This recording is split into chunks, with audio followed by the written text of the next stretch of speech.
أول مرة جيت المملكة هنا، أول مرة مو أول مرة من نحو 50 سنة هذيك.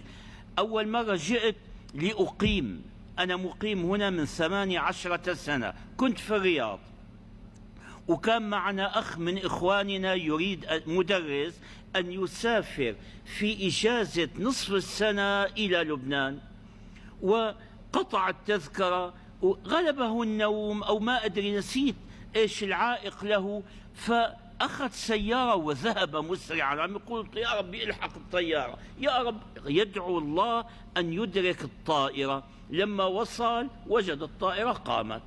هذا نقام وحكى أشياء، يعني قلت لك يا أخي ما حاولت أن أهون عليه الأمر، كان في حالة غضب. تدرون ماذا كانت النتيجة؟ هي سنة 963 383 إذا كنتم تذكرون، طائرة احترقت. لك ربنا يعلم أنه الطائرة هي عم يقولوا يا ربي بدي ألحقها، وربنا يعلم بأنه هي ستحترق، فأراد له الخير نجاه منها. أحيانا الإنسان يتوجه إلى شيء ويحبه، وعسى إيش أن تكرهوا شيئا وهو خير لكم، يمكن يحب شيء وهو شر له، فربنا يعطيه بدلا مما طلبه شيئا هو أنفع له منه. إذا ما أعطاه في الدنيا يعطيه في الآخرة، وهذه أبقى. هي الباقي الدنيا كلها إيش الدنيا؟ هي الدنيا مدتنا فيها محدودة معدودة، مهما عاش الإنسان هي أنا عش قديش وآخرتها.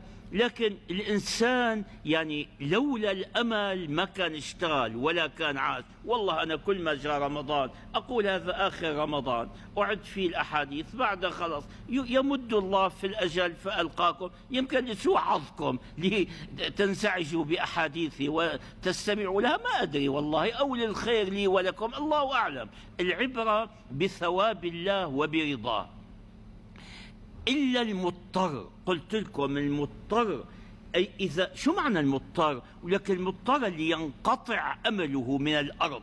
يعني فأقول للمشاهدين الذين يشاهدونني الآن، وفهمت بأن برامج هذه السنة هذه الأحاديث ترسل إلى الشمال الإفريقي المسلم كله وإلى الخليج والعراق، أقول لكل من يستمع إلي يا إخوان، إذا سدت في وجوهكم منافذ الأرض كلها، سدت الطرق أمامكم، ولك لا تيأسوا ولا تقنطوا، عندكم طريق لا يمكن أن يسد، الجهات كلها انسدت، رحت من اليمين مسدود، من الشمال مسدود، في طريق لا يسد من فوق، طريق السماء لا يسد. فمدوا أيديكم وادعوا ربكم، اسألوا الله بالأمور الصغيرة، واسألوه بالأمور الكبيرة، واسألوه النصر على عدوكم، واسألوه أن يصلح قلوبكم، كل شيء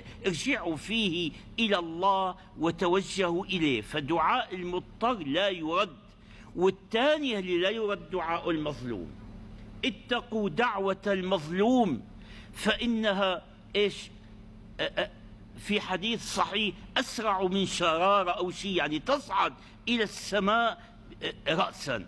كنت أحفظ ليس بينها وبين الله حجاب، هي دعوة المظلوم.